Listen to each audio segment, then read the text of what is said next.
जैसा कि आप लोग जानते हैं हमने वास्तविक संख्या रियल नंबर्स चैप्टर शुरू किया था, जिसमें हमने first topic fundamental of theorem of arithmetic या अंकगणित की आधारभूत प्रमेय पूरी कर ली थी और एचसीएफ और एलसीएम निकालना भी हमने सीख लिया था। अब हम पढ़ेंगे इस चैप्टर के लास्ट और नेक्स्ट टॉपिक के ऊपर, जो कि है इरैशनैलिटी को प्रूव करना, अपरिमेय संख्याओं को प्रूव करना। तो अब आगे बढ़ते हैं। तो जैसा कि आप सब जानते हैं, इरैशनल नंबर्स वो नंबर्स होते हैं जो रैशनल नहीं होते हैं। रैशनल नंबर्स क्या होते हैं? रैशनल नंबर्स हमारे पास होता है परिमेय संख्या, हमारे पास वो वाली संख्या होती है जिनको हम p/q के रूप में लिख सकते हैं, जहाँ पर q 0 के बराबर नहीं होता और p और q दोनों जो होते हैं ये इंटीजर्स होते हैं, ये पूर्णांक होते हैं। जो संख्या को हम इस रूप में रिप्रेजेंट नहीं कर सकते उन्हीं को क्या बोलते हैं? हम इरैशनल नंबर बोलते हैं, अपरिमेय संख्या बोलते हैं। जैसे कि हमने उदाहरण के लिए देखा था, पाई होता है, ई होता है, फिर उसके बाद हमने देखा था रूट वाले जितने भी नंबर होते हैं, √2, √3, ये सब क्या होता है? हमारे पास इरैशनल नंबर होते हैं। इस सेक्शन में हम लोग ये प्रूफ करना सीखेंगे कि √2 इरैशनल क्यों होता है या √3 इरैशनल क्यों होता है, √3 और √2 अपरिमेय क्यों होते हैं। अपरिमेय संख्या को सिद्ध करने से पहले, इरैशनल नंबर को प्रूफ करने से पहले हमें एक छोटी सी थ्योरम समझनी पड़ेगी, एक छोटी सी प्रमेय समझनी पड़ेगी। क्या कहती है ये? Let p be a prime number. अगर p हमारे पास कोई भी प्राइम नंबर है, if a divides p divides a square, then p divides a, जहाँ पर a क्या है? कोई सा भी पॉजिटिव नंबर है। क्या कहती है ये? मान लीजिए p हमारे पास कोई अभाज्य संख्या है, तो किसी भी अभाज्य संख्या p अगर a स्क्वायर को विभाजित करती है तो p जो है वो a को भी विभाजित करेगा, जहाँ पर a क्या है? कोई भी धनात्मक पूर्णांक हो सकता है। जैसे हम उदाहरण के लिए देखें तो मान लीजिए हमारे पास p बराबर हम लेते हैं 3 और a स्क्वायर हम लेते हैं 81। अब हमें इसने क्या बोला है कि p जो है वो a स्क्वायर को विभाजित करता है, तो विभाजित करके देखिए 81 जो है वो 3 से विभाजित हो जाता है। अब ये जो विभाजित करने वाली बात है, डिवाइड करने वाली है, उसको हम ऐसे लिखेंगे कि p a स्क्वायर को डिवाइड करता है, p a स्क्वायर को विभाजित करता है। ठीक है, इस लाइन का मतलब है कि p a स्क्वायर को विभाजित करता है, p डिवाइड्स a स्क्वायर। यहाँ हम देख सकते हैं कि p a स्क्वायर को डिवाइड कर रहा है। अब यहाँ अगर a स्क्वायर 81 है तो a इज इक्वल टू कितना हो गया? 9। तो इसका मतलब थ्योरम क्या कहती है कि p जो है वो a को भी डिवाइड करेगा। जो आप आराम से देख सकते हैं कि p अगर a स्क्वायर को डिवाइड कर रहा है तो p a को भी डिवाइड करेगा। p अगर a स्क्वायर को विभाजित करता है तो p a को भी विभाजित करेगा। अब हम √2 को इरैशनल प्रूव कर सकते हैं। √2 सबसे सिंपल नंबर है, इसलिए हम इससे शुरू करते हैं। हमें बोला गया है प्रूफ दैट √2 इरैशनल है। सिद्ध कीजिए कि जो √2 है वो एक अपरिमेय संख्या है। तो इसको हम कैसे करते हैं? सबसे पहले हम मान लेते हैं, क्योंकि ये इरैशनल दिया हुआ है तो हम मान लेंगे कि √2 रैशनल है। ठीक है, क्या है? रैशनल है, परिमेय है। और आगे जाके जब हम इसको सॉल्व करेंगे परिमेय मान के, तो हमारे पास कुछ कॉन्ट्राडिक्शन आएगा, कुछ हमारे पास गड़बड़ आएगी, जिससे हमें पता लगा कि हमने जो माना था वो गलत है, और इसी को हम बोलते हैं कॉन्ट्राडिक्शन वाला मेथड प्रूफ करने का। तो चलिए देखते हैं कैसे काम करता है। तो सबसे पहले हम बोलेंगे, हम मानेंगे let √2 is irrational. √2 is rational number. माना कि √2 एक परिमेय संख्या है। क्या माना हमने कि √2 क्या है? परिमेय संख्या है। अब परिमेय संख्या की डेफिनेशन से, रैशनल नंबर की डेफिनेशन से हम क्या लिख सकते हैं कि अगर √2 परिमेय है तो इसको हम ऐसे लिख सकते हैं p/q के रूप में, क्योंकि रैशनल नंबर की डेफिनेशन ही यही होती है, परिमेय संख्या की डेफिनेशन, परिभाषा ही यही होती है कि हर रैशनल नंबर हम p/q के रूप में लिख सकते हैं, जहाँ पर q जो होता है वो बराबर 0 के नहीं होता, और p एंड q जो है यहाँ पर ये को प्राइम्स है। p एंड q आर को प्राइम्स, सह अभाज्य संख्या है। अब ये सह अभाज्य संख्या क्या होती है? p क्या है? सह अभाज्य। ये सह अभाज्य संख्या क्या होती है? ऐसी संख्या जो आपस में काटी नहीं जा सकती। जैसे कि मैंने लिखा 4/9, तो मुझे पता है 4 2 के टेबल में आता है, 2 से कट सकता है, तीन जो 9 जो होता है 3 की टेबल में आ सकता है, कर सकता है। पर जब मैं इन दोनों को देखती हूँ तो इन दोनों को मैं साथ में किसी भी नंबर से काट नहीं सकती। इन दोनों में कोई भी कॉमन गुणक नहीं है, कॉमन फैक्टर नहीं है, इसलिए इन दोनों नंबर्स को बोलती हूँ मैं कि ये को प्राइम्स है, ये सहअभाज्य संख्या है। तो हम वही p और q को क्या मान रहे हैं, सहअभाज्य संख्या है।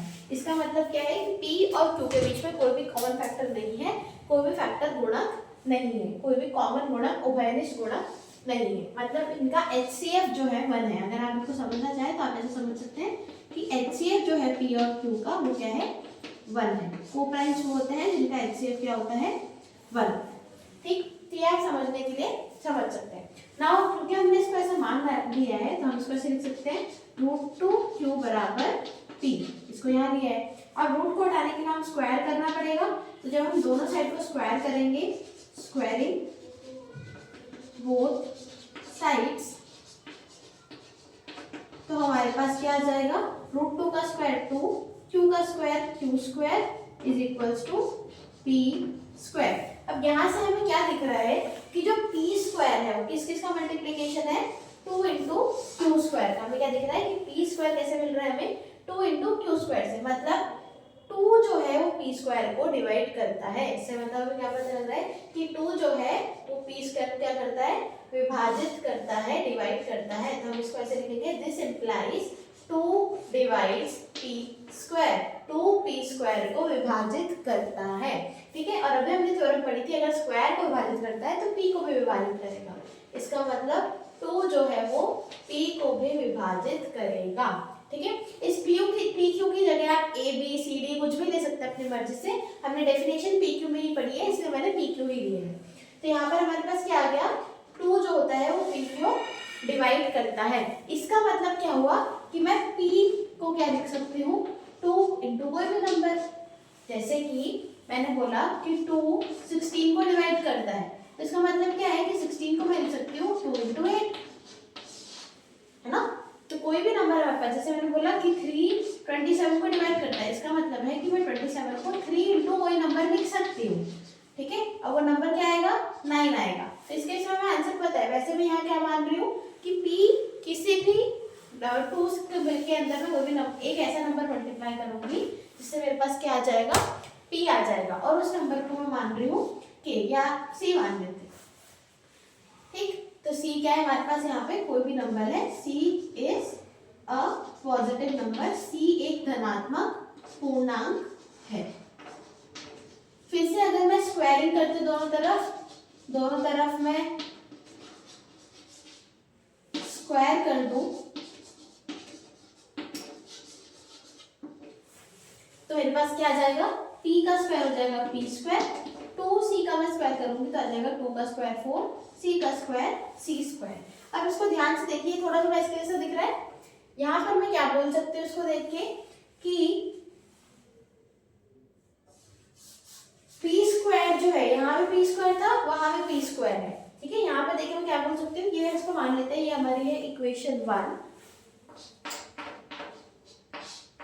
और ये है हमारे पास इक्वेशन 2। अगर मैं 1 को 2 में सब्स्टिट्यूट करूं, 1 में से P स्क्वायर की वैल्यू उठा के यहाँ लिखूं तो मेरे पास क्या आ जाएगा, 2Q स्क्वायर बराबर 4C स्क्वायर। ठीक, इस 2 को यहाँ डिवाइड में भेजूंगी तो मेरे पास क्या आ जाएगा, Q स्क्वायर बराबर 2C स्क्वायर। ठीक, अब ये कैसा हो गया कि Q स्क्वायर को मैं 2 इंटू समथिंग लिख सकती हूँ। अगर मैं Q स्क्वायर को 2 इंटू समथिंग लिख सकती हूँ, इसका मतलब क्या है कि जो 2 है वो Q स्क्वायर को डिवाइड करता है, और क्योंकि Q स्क्वायर को डिवाइड करता है तो हम क्या लिख सकते हैं कि 2 जो है वो Q को भी विभाजित करेगा। इससे हम क्या लिख सकते हैं कि 2 जो है वो Q स्क्वायर को विभाजित करता है, और इसलिए हम थ्योरम से कह सकते हैं कि 2 जो है वो Q को भी विभाजित करेगा। अब इक्वेशंस किसको देखना है हमें, इसको, इसका नाम दे देते हैं हम फर्स्ट, इसका नाम दे देते हैं हम सेकंड, और ये है हमारी इक्वेशन नंबर 1। हमने बोला था P और Q का HCF है 1, पर यहाँ तक हमें क्या मिल रहा है कि P 2 से डिवाइड हो जाता है और Q भी 2 से डिवाइड हो जाता है। इसका मतलब इनका HCF 2 आना चाहिए। हमने क्या बोला था, HCF 1 है, पर इन दोनों से क्या आ रहा है, HCF 2 है। तो ये क्या है, कॉन्ट्राडिक्शन है। ये जो स्टेटमेंट्स है ये एक दूसरे के विरोध में है, ये एक दूसरे का विरोधाभास है। तो जब ऐसी कॉन्ट्रडिक्शन आ जाती है, विरोधाभास आ जाता है, तो हमें पता लग जाता है कि हमने कुछ तो गड़बड़ की है। और यहाँ हमने सॉल्विंग में गड़बड़ नहीं किया। हमारी गड़बड़ क्या है कि हमने इसको रैशनल नंबर मान लिया था। तो हम लिखेंगे कि this is a contradiction because हमने सपोज किया था कि पी और क्यू क्या है, को प्राइम्स है। इसका मतलब हमारा जो सपोज किया था, हमने जो लेट किया था कि √2 एक रैशनल नंबर है, वो गलत है और √2 क्या है, एक इरैशनल नंबर है। तो इसे हम लिखेंगे अतः p और q दोनों 2 से विभाजित हैं। हेंस p और and q both are divisible by 2। परंतु यह इस तथ्य का विरोध करता है कि p और q सहभाज्य। हमने माना था कि ये सहभाज्य है, पर हमारे पास आ क्या गया कि दोनों 2 से विभाज्य हैं। हमें यह विरोधाभास अपनी त्रुटिपूर्ण कल्पना से प्राप्त हुआ है। क्यों प्राप्त हुआ है? ये हमें जो विरोधाभास मिला है, जो हमें कॉन्ट्रडिक्शन मिला है, ये हमें क्यों मिला है? क्योंकि हमने गलत माना था कि √2 क्या है, एक परिमेय संख्या है। इसलिए अब हम क्या करेंगे कि √2 क्या है, एक अपरिमेय संख्या है। इसको क्या लिखेंगे? Hence p and q both are divisible by 2, but this statement is contradiction to the fact that p and q both are co-primes. Therefore √2 is an irrational number। और इसी तरह से आप √3, √5, √7 इन सबको आप प्रूफ कर सकते हैं। अब क्योंकि हम √2, √3, √5, √7 इन सबको इरैशनल प्रूफ कर चुके हैं, तो हमारे पास इस तरह के क्वेश्चंस आएंगे जिसमें √2 और नॉर्मल नंबर सब तरह के होंगे। इस तरह से लिखा है 3 - √2। इसके अलावा हमारे पास क्या आ सकता है 3 - √5 या 2√3 - √2। इस तरह का कोई भी नंबर हमारे पास आ सकता है जिन्हें हमें प्रूफ करना पड़ सकता है कि ये क्या है, इरैशनल नंबर है, अपरिमेय संख्याएं हैं।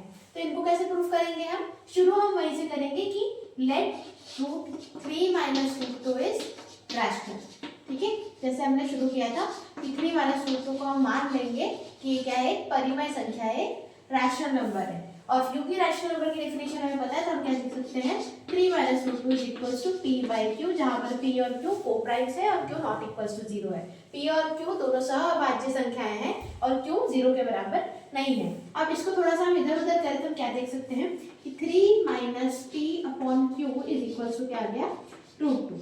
ठीक, अब हमने माना क्या है कि p और q, p/q क्या है, रैशनल। 3 हमें पता है रैशनल होता है, इसका मतलब ये साइड पूरी क्या हो गई, रैशनल। लेकिन अभी हमने प्रूफ किया है कि √2 क्या है, इरैशनल। तो रैशनल और इरैशनल तो बराबर हो नहीं सकता।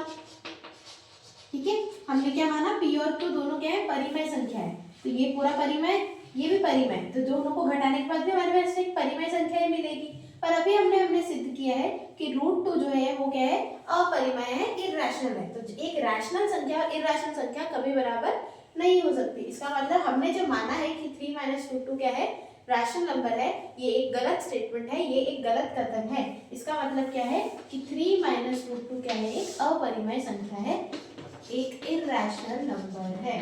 ठीक है, जब भी हमारे पास कॉन्ट्रडिक्शन से ही हम इरैशनल नंबर्स को प्रूफ कर सकते हैं, विरोधाभास से ही हम इरैशनल नंबर को प्रूफ कर सकते हैं। तो हमें कुछ ना कुछ करके एक कॉन्ट्रडिक्शन लाना पड़ेगा और फिर हम बोल देंगे कि एक कॉन्ट्रडिक्शन इसलिए है क्योंकि हमने गलत माना था कि 3 - √2 या कोई भी नंबर क्या है, रैशनल है, इसलिए ये क्या है, एक इरैशनल नंबर है, अपरिमेय संख्याएं हैं। ठीक है, तो आपकी जो एक्सरसाइज है 1.2 इस चैप्टर की, उस पूरी एक्सरसाइज में आपको सिर्फ इरैशनल नंबर्स को प्रूफ करना है, जो इस तरह के भी हो सकते हैं या फिर √2, √3, √5 इन तरह के भी हो सकते हैं। आपको दोनों तरह की प्रूविंग आनी चाहिए और अगर आपको किसी भी तरह की समस्या आती है तो आप हमसे पूछ सकते हैं।